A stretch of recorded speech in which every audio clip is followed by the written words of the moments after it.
Sa pagbalik ng katahimikan sa paligid, nasipat nila Tadag ang dahan-dahang paglapit ng mga aswang sa kabuuan ng baryo. Nag-umpisa na ding manginig sa takot ang matandang albularyong pilit nilang tinutulungan hudyat sa pagdating ng kanilang mga kalaban. Upang makasiguro sa dami ng mga ito, muli silang nagpalipad ng mga insekto habang inihahanda ang kanilang mga gamit. Makalipas pa ang ilang minuto, nang mapag-alaman na niya ang bilang ng mga ito, agad naman niyang inutusan ng kanyang mga tauhan na lumabas ng bahay. Paglabas ng kanyang pangkat, doon bumungad sa kanila ang iilang mga aswang na kampanteng pumapasok sa bawat pinto ng tahanang nakabukas. Hindi pa man nakakagawa sila Tadag ng hakbang, doon nila narinig ang pagsiangil ng mga aswang. Maya-maya pa, nasipat na lamang nila ang mga ito na dahan-dahang pumapalibot sa grupo nila. Pagsilay ni Tadag na masusukol na ang kanilang grupo, inihudyat niya sa kanyang mga kasama ang pag-uumpisa ng laban. Hindi na niya hinintay pang makausap ang pinuno ng mga aswang sa kadahilanang alam din naman niya ang magiging resulta kung sakali mang mag-usap sila. Pagsilay ng mga aswang sa grupo nilang mabilisan ng sumusugod, buong puwersa naman sila nitong sinalubong habang patuloy na umaangil. Sa pagsiklab ng digmaan, lahat sila nagtulong-tulong para lipulin ang mga nilalang. Bawat isa sa kanilang pangkat, maiging sinunod ang kanilang plano upang hindi sila mapahamak. Sa unang bahagi ng kanilang grupo, naroon ang may mga kalasag, habang ang nasa gitna naman ang nagtatangan ng mga tabak. Sila Tadag at Manong Kamat ang nagbabantay sa likurang bahagi ng kanilang pangkat upang masigurong hindi basta-bastang mabubuwag. Dahil sa pamamaraan ng kanilang pakikipaglaban, kung kaya't doble-dobleng pahirap naman ang naibibigay ng mga ito sa grupo ng mga aswang. Ilang beses na ding sumubok ang mga nilalang na wasakin ang kanilang hanay, pero nananatiling bigo ang mga ito. Makalipas pa ang ilang minuto, halos 10 na sa mga aswang ang kanilang napaslang. Ang iilan sa mga ito, nagtamo ng matitinding pinsala sa katawan. Yung iba namang nahuli ng kanilang tigalpo, isa-isa na din nilang pinatay bilang pagpapakita ng kanilang galit. Dahil sa ginawa noon nila Tadag, kung kaya't nagawa nilang mapukaw ang iba pang grupong nag-aani sa kalapit na baryo. Habang hindi pa dumarating ang mga ito, nararamdaman na nila sa kanilang mga kalaban ang animoy pagtawag ng iba pa nilang mga kasamahan. Maya-maya pa, nang mapagtanto ni Manong Kamat kung ano ang ibig ipahiwatig ng mga aswang, agad din naman yung lumapit kay Tadag habang nagwiwika ng, "Magsipaghanda kayo. Kung hindi ako nagkakamali, nagtatawag yan ng mga kasamahan sa ibang lugar malapit rito." Kasabay ng pagwika ni Manong Kamat ay ang paisa-isa namang pagsidatingan ng mga dambuhalang itim na kalabaw at baka. Pagsilay ni Tadag sa mga ito, agad naman nila yung nasipat na dahan-dahang nagwawangis tao. Sa unang tingin, alam na nilang mga aswang ang nilalang na yon dahil sa namumula nitong mga mata. Bagaman bahagyang nanumbalik ang bilang ng grupo nito, hindi naman sila nababahala lalo pat meron pa silang sapat na lakas na makipaglaban hanggang sa pagsapit ng hating gabi. Maya-maya pa, nang pansamantalang maantala ang kanilang paglalaban, doon nila nasilayan ang 3 matandang aswang na inaasahan na nilang mga gabunan.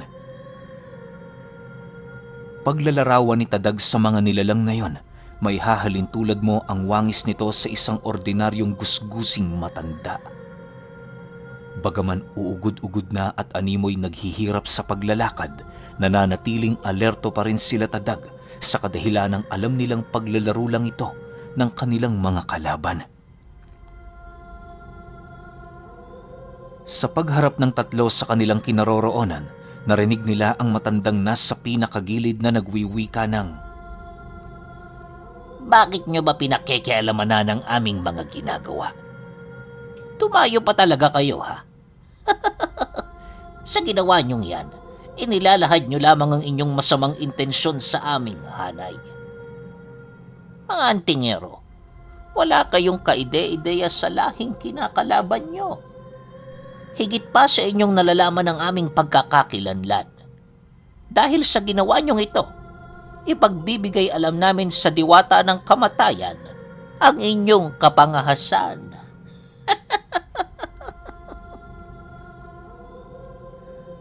Nang marinig naman ito ni Tadag, bigla naman siyang kinilabutan pagturo sa kanya ng matanda. Hindi niya mawari pero pakiramdam niya minarkahan siya nito. Agad naman niyang hinanap ang markang yun sa kanyang katawan, subalit hindi niya ito matagpuan. Dahil sa pangyayaring yun, pansamantala niya muna yung ipinagsawalang bahala para naman kahit papaano mapagtuunan niya ng buo ang kanilang mga kalaban. Halos inabot din sila ng ilang minuto sa pakikipagpakiramdaman hanggang sa dumating ang puntong nasipat na nila ang mabilisang pagsugod ng mga aswang. Bago pa man yun makalapit sa kanilang grupo, agad naman nila yung sinalag sa pamamagitan ng kanilang mga kalasag na gawa sa kahoy ng nara. Napupuluputan din ng makabuhay ang latigong yon kung kaya't nagbibigay ito ng pinsala sa mga aswang na pilit yung sinisira. Pagtulak naman ng kanyang mga kasama sa mga aswang, agad namang nagsitalunan ang iba pa niyang mga tauhan na merong daladalang tabak. Buong tapang yung nakipaglaban sa mga nilalang habang hinihintay nito ang tulong na manggagaling kay Manong Kamat. Sa pagpapatuloy ng ganoong pangyayari, mas lalong tumindi ang tensyon sa paligid. Ayon kay Tadag, wala kang ibang maririnig sa paligid kundi ang sigaw at pagmamakaawa ng mga aswang na dahan-dahang binabawian ng buhay. Nalulungkot man siya dahil sa mga pangyayaring yon, wala silang ibang pagpipilian. Makalipas pa ang ilang oras, kalahati na sa hanay ng mga aswang ang nagdulot ng matinding pinsala. Karamihan dito ay patay dahil sa tindi ng pag-atake ng kanyang mga kasama. Hindi naman niya pinagsisihan ng bagay na yon dahil bago pa man nila isagawa ang plano, inaasahan na nila ito.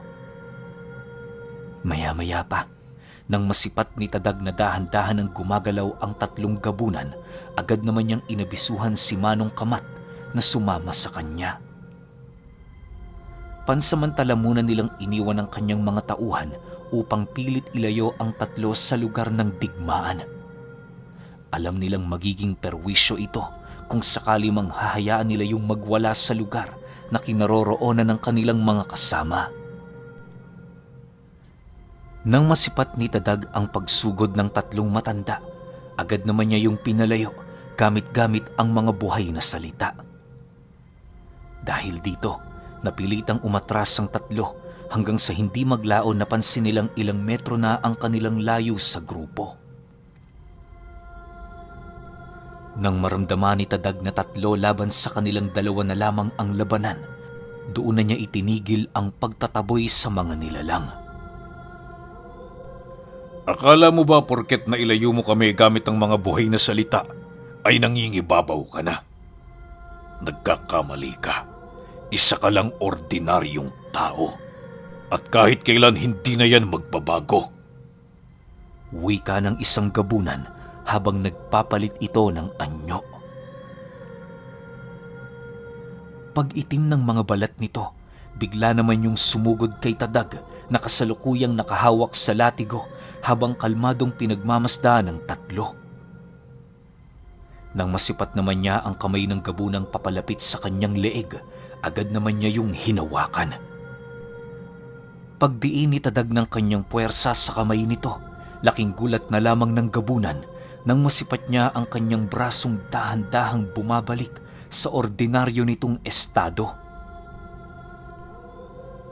Pagsilay sa kanya ni Tadag, doon niya naramdaman ang kilabot na minsan sa buong buhay niya, hindi niya inaakalang maibibigay sa kanya ng ordinaryong tao.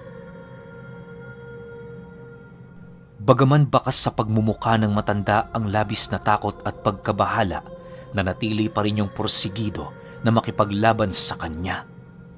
Subalit pagsilay nito sa punyal na unti-unting inilalabas ni Tadag, mas lalo pa yung nagpumilit kumawala mula sa kanyang pagkakahawak. Para bang wala na yung hangad, kundi ang makatakas. Dahil sa pangyayaring yon, mas lalong hinigpitan ni Tadag ang lakas ng kanyang mga bisig upang makasigurong hindi na yon makakawala.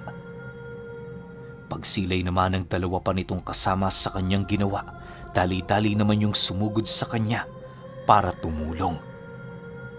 Ngunit hindi pa man ito nakakalapit, nagawa na yung maharang ni Manong Kamat. Inabisuhan ito ng matandang albularyo na kaharapin muna siya bago nila tuluyang matulungan ang kanilang kasama. Nang marinig naman yon ng dalawang gabunan, umangi lang naman ito habang buong puwersang sinusugod ang matandang albularyo. Pagsilay naman doon ni Tadag, dali-dali naman niyang ibinalik ang kanyang paningin sa nahuli niyang gabunan habang nagsasabi ng, "Maswerte ka, ikaw ang unang nakalasap ng kakayahan kong ito. Ituring mo itong tagumpay, imbis na pagkatalo." Kasabay ng pag-uwi ni Tadag ay ang pag-utos naman niya sa bertud ng matanda na wasakin ang sarili nitong anyo. Matapos niya yung utusan, bigla na lamang napadilat ang mga mata ng gabunan habang dahan-dahang lumiliyad. Pagramdam ni Tadag na nangingisay na ito, agad naman niya yung binitawan habang patuloy na pinagmamasdan.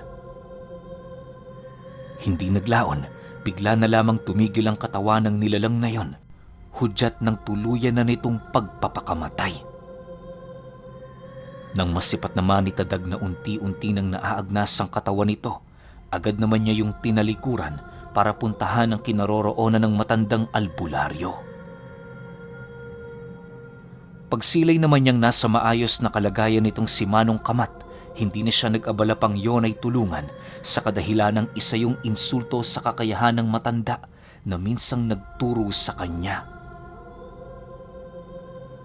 Habang pinagmamasdan niya ang kasalukuyang nangyayari sa paligid, minabuti niyang ituon na lamang sa insektong kanyang pinakawalan ang kanyang atensyon. Medyo nababahala din kasi siya sa iba niyang kasama, lalo pat hindi niya ito nakikita. Nang masipat naman niyang nasa maayos lang itong kalagayan, dali-dali naman niyang ibinaling kay Manong Kamat ang kanyang wisyo. Pagsilay niya sa kinaroroonan nito, laking gulat na lamang niya nang masipat niya ang matandang kasalukuyang binubugbog ang dalawang gabunan. Wala na ding lakas ang dalawa nilang kalaban, indikasyon na hawak na nila ang tagumpay.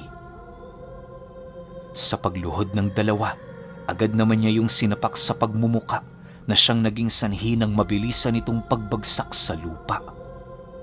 Nang mapagtanto ni Manong Kamat na hindi na yun gaanong gumagalaw, agad naman niya yung tinalikuran para lapitan si Tadag. Habang nakaupo sila sa harapan ng dalawa, pinag-usapan nila ang tungkol sa kanyang kakayahan na ipinamalas. Labis-labis ang pagtataka noon ni Manong Kamat, lalo pat unang beses niya lamang yung masilayan na ginamit ni Tadag. "Iho, ano ba ang ginawa mo kanina? Paano mo naalis ang bisa ng bertud ng gabunan? Hindi ba't mas malakas yun sa bertud ng ordinaryong aswang?" Nagtatakang tanong ni Manong Kamat sa kanya. Nang marinig naman yon ni Tadag, napabuntong hininga na lamang siya habang maiging pinag-iisipan ang kanyang sagot sa matanda. Maya-maya pa, pagsilay niya sa mga mata nito, may hinahon naman niyang inilahad dito ang tungkol sa kanyang abilidad. Wala ho yun, Manong Kamat. Isa lang ho yun sa mga abilidad na iginawad sa akin ng kaptan. Sa pagkakaalam ko, yon ay bisa ng espada ng Arkanghel. Seryosong sagot naman ni Tadag sa matanda. Dahil sa kanyang sinabi, halos hindi naman makasagot itong si Manong Kamat dahil sa labis na pagkagulat. Marami yung nalalaman ukol sa kakayahan ng Arkanghel, pero nananatiling salat ang karunungan nito pagdating sa armas ng Arkanghel mismo. Sa lahat kasi ng gamit na tinatangan ng Arkanghel, ang espada nito ang napakaraming misteryo. Marami na ang nagtangkang tumuklas ng karunungan sa likod nito, ngunit lahat sila nanatiling bigo. Ang iba hindi na nagawang makabalik matapos nitong sumaliksik sa pinakamalalim na bahagi ng karunungang yon. Ayon kay Manong Kamat, isa yon sa pinakanakakakilabot na parusa ng isang antingero. Isipin ninyo, buhay pa ang katawang lupa nyo pero nawawala ang inyong wisyo. Walang kahit anong karunungan ang makapagbabalik ng kaluluwa nito sapagkat ang may kontrol lang sa ganoong sitwasyon ay ang wisyo ng katawang na biktima. Dagdag pa ni Manong Kamat na sa buong buhay niya, 3 antingero lamang ang nakita niyang nalagay sa ganoong sitwasyon. Sa kasamaang palad, biktima ang mga ito ng pagtuklas sa karunungan ng espada ng Arkanghel. Saksing buhay din noon si Manong Kamat kung hanggang ilang araw lamang ang itinatagal ng katawan nito na wala ng kaluluwa. Nasa paniniwala ng albularyo na ang isang katawang walang kaluluwa kinakailangang mailigpit makalipas ang 3 araw. Kapag hindi nila yun nagawa, iba't ibang uri ng nilalang ang magpupumilit pumasok sa katawang yon. Doon ito maninirahan hanggang sa magtanga na ng kasamaan ng katawan ng antingero. Napakamapanganib nito, lalo pat ang lahat ng tinatangan nitong mutya ay paniguradong mapapanig sa kaliwa. Yung isa sa mga nakilala kong nawala ng wisyo, isang batang tumandang naging antingero. Nasa katawan nito ang dugo ng mga dalubhasa, ngunit sa murang edad, nilunod ng diwata ang kanyang kaluluwa sa pamamagitan ng pagpain sa karunungan ng Arkanghel. Wika ni Manong Kamat. Dagdag pa nito, kaya niya nalaman ng tungkol sa bagay na yon, gawa ng siya mismo, personal na nakilala ang ermetanyong gumamot dito. Hindi naman talaga ermetanyo ang taong yon, subalit dahil sa kabiguan nito na magamot ang batang yon, nagdesisyon niyong manirahan sa bundok, malayo sa mga sibilisasyon. Ilang dekada din niyong nagtago hanggang sa muli niyang nakaharap ang batang naging antingero. Alam niyo ba, hindi mga demonyo ang sumapi sa katawan nito, bagkus ay isang diwata. Diwata na nagtatangan ng libu-libong kaluluwa ng mga engkanto. Nang maabot na sa suktulan ng limitasyon ng katawang yon, doon na lumitaw ang kakaiba nitong karamdaman. Dahil sa wala nang mahanap na manggagamot ang pamilya, nagpatulong yon sa isa ding manggagamot na kakausbong pa lamang. Nagkataon namang disipulo ito ng antingero, kung kaya't hindi naglaon muli na namang nagkaharap ang kanilang mga landas. Sa puntong yon, napilitang gumamit ng aral ng kaliwa ang ermetanyo para lamang magapi ang diwata. Matapos niya yung mapaslang, napag-alaman nilang matagal ng panahon na wala yung kaluluwang tinatangan. Matapos itong mailahad ni Manong Kamat sa kanya, pansamantalang lumakbay ang kanyang wisyo sa kawalan. Pagbalik ng kanyang ulirat, doon niya nasilayan ang matandang tulalang nakatitig na parabang meron itong malalim na iniisip. Nang mapagtanto nilang unti-unti nang bumalik ang katahimikan sa lugar, nagpasya silang puntahan ang kinaroroonan ng kanyang mga tauhan. Pagdating nila roon, bumungad ang mga ito sa kanilang kasalukuyang nagpapahinga sa harapan ng tumpok ng mga bangkay ng aswang. Hindi na sila nag-abala pang ilibing ang mga ito, gawa ng inaasahan naman nilang mawawala yon sa pagsapit ng umaga. Maya-maya pa, nagdesisyon na din silang bumalik sa bahay ng matanda para magpahinga. Habang binabagtas nila ang daan, nanatiling normal lang naman ang mga kaganapan. Ngunit nang makailang hakbang pa lamang itong si Tadag, bigla naman siyang natigilan nang makarinig siya ng isang nakakapangilabot na pagsipol. Hinanap niya ito pero nakapagtatakang hindi niya matagpuan ang kasalukuyang pinanggagalingan ng tunog. Paulit-ulit na din siyang kinausap noon nila Manong Kamat, subalit parang hindi niya naririnig ang mga sinasabi nito. Pagsilay niya sa isang puno, doon tumambad sa kanya ang isang nakatalukbong na taong nakatayo sa sanga nito. Meron yung hawak-hawak na 2 tabak habang patuloy ito sa pagsipol. Nanlilisik ang mapupulang mata nitong nakatitig sa kanya habang nakangisi. Sa pagpapatuloy ng pagmamasid doon ni Tadag, labis naman ang kanyang pagtataka, gawa ng wala siya doong nararamdamang kakaibang presensya ng kahit na anong nilalang na nakaharap na niya. Alam niyang mabigat at nakakatakot ang presensya nito, pero unang beses niya pa lamang yung maramdaman. Maya-maya pa, bigla na lamang tumigil ang mundo niya nang marinig niyang magwika ang kaptan ng, "Yan ang diwata ng kamatayan. Maghanda kayo. Hindi yan titigil hanggat hindi niya nababawi ang marka niya sa'yo. Bilis-bilisan mo, tao. Ang tanging makakagapi sa kanya ay ang mga pinagsama-samang lakas ng diwata na gagabay sa tauhan mo. Maaaring hindi lang ang agaras ang makakalaban mo sa panahong ito." Matapos nitong makapagsalita, agad din namang naglaho sa kanyang harapan ng diwata ng kamatayan. Sa pagbalik ng katahimikan sa paligid, doon na niya unti-unting naririnig ang mga pinagsasasabi sa kanya ni Manong Kamat. Hoy, Tadag! Ano bang nangyayari sa'yo? Tadag! Gumising ka! Nag-aalalang sigaw ni Manong Kamat sa kanya. Nang marinig naman niya ang sinabi nito, agad naman siyang napatingin sa lupa habang inilalahad sa mga ito ang nilalang na kanyang nasilayan. Inabisuhan niya din ang iilan sa kanyang mga tauhan na magmula sa araw na yon, mas lalo pang lalakas ang kanilang mga kalaban. Hindi naman niya yun pinagdamutan ng kalayaan, kung kaya't malaya ang mga itong umalis sa grupo anumang oras na kanilang gusto. Bakit naman, Manong Tadag? Napakalayo na ng ating nilakbay para sumuko na lang ngayon ng basta-basta. Ano naman kung diwata siya? Kung siya ang kamatayan, pues gagawa tayo ng paraan para makulong siya. Wika ng isa niyang kasama. Hindi yan posible, iho.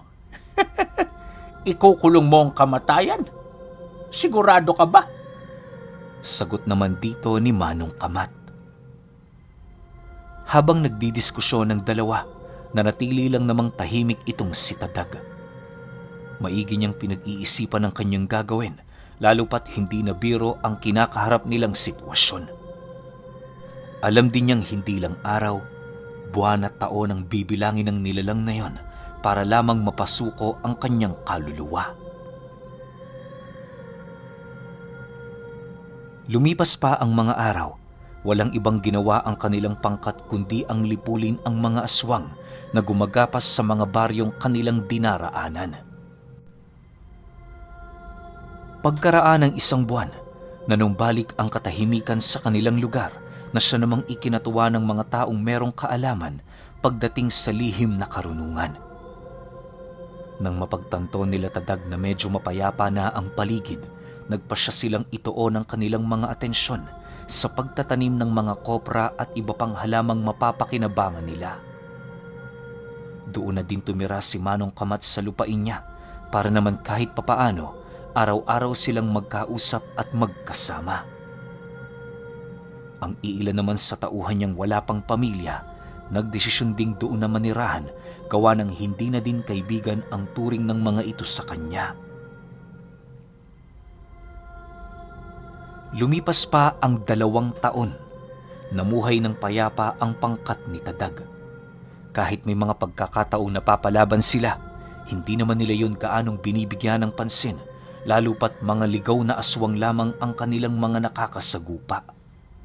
Mas binibigyan din ng interes ni Tadag ang pag-aani kesa pagpuksa sa mga nilalang na naliligaw sa kanyang lupain. Bale, ibinigay na niya ang trabahong yun sa kanyang mga tauhan, lalo pat abala din siya sa pag-aayos at paghahanda ng ritual para maisakatuparan ng kanyang hangarin sa pangkat. Mahabang panahon man ang dumaan, hindi niya malimot-limot ang unang beses na masilayan niya ang diwata ng kamatayan.